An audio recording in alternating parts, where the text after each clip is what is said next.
Hi guys, welcome back to my channel. That was our last trip we did to Kunanyi, Mount Wellington in Hobart, Tasmania. It actually was back in June when I first got back from Vietnam after 2 months spending time with family and friends in Hanoi.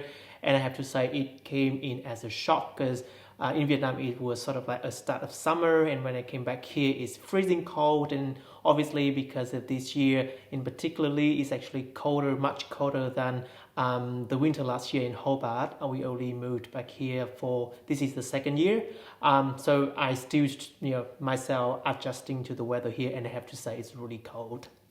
Yeah, Mount Wellington is pretty much our go-to when we don't really want to have to travel far, because it sits at the backdrop to Hobart, so it's very accessible, and it's 1274 metres. It's pretty high for Tassie. Tassie's highest mountain's 1800, so 1274 it's up there. Commanding views. That particular weekend it was probably the biggest snow event, I would say, probably of 2022. Yeah. It was about 7 feet deep on top, and blizzard conditions that particular weekend. I think there was 9 rescues over that weekend as well, so it was fairly full-on snow event. Yeah.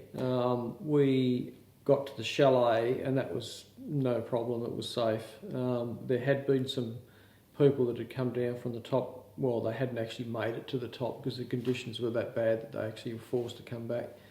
It was a good walk. We started at Nika, which is on the Huon Road, past Fern Tree.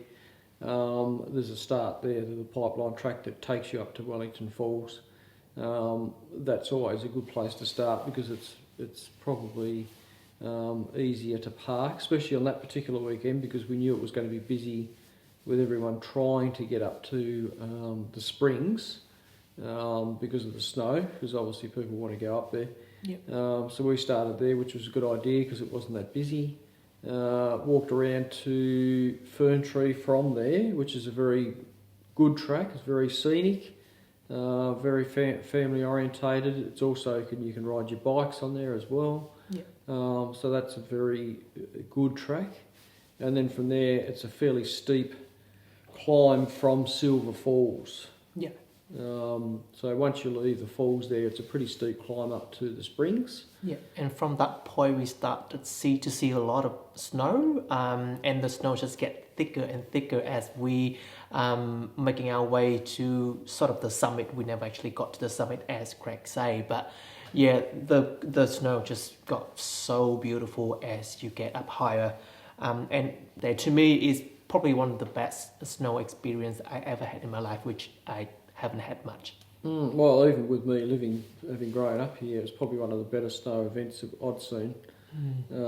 And walking through that up towards the chalet was magical, absolutely. Yeah.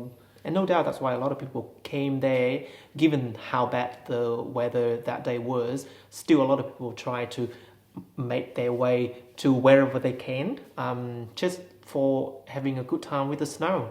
I saw a lot of family brought their kids there as well on the way down.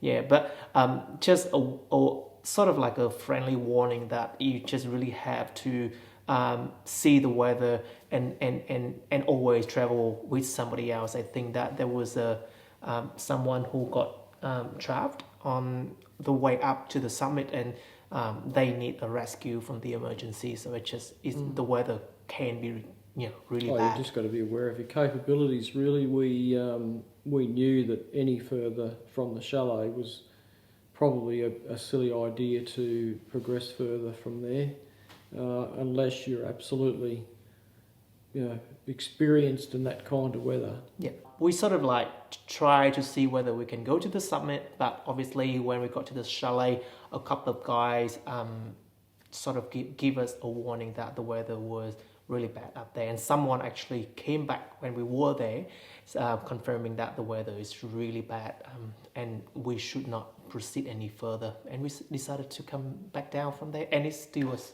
a very good day to spend around that area already. So yeah, if you want to do that, well, by the time I made this video is already by the end of August, so I'm not sure whether we have much chance of getting a snowy mountain to on the Kunanyi, Mount Wellington, but hopefully, yeah, if you have a chance, just go up there and explore, and if you consider to visit this particular location as a visitor from interstate or overseas, definitely recommend it, and hopefully that you will have a good time exploring Hobart and Tasmania. Yeah, it's a fantastic mountain. It's got many walking tracks. You know, just take your pick. It's magical. So many tracks you can do around Mount Wellington Park. So, all right, stay safe and see you in the next video. Thank you for watching again. See you later.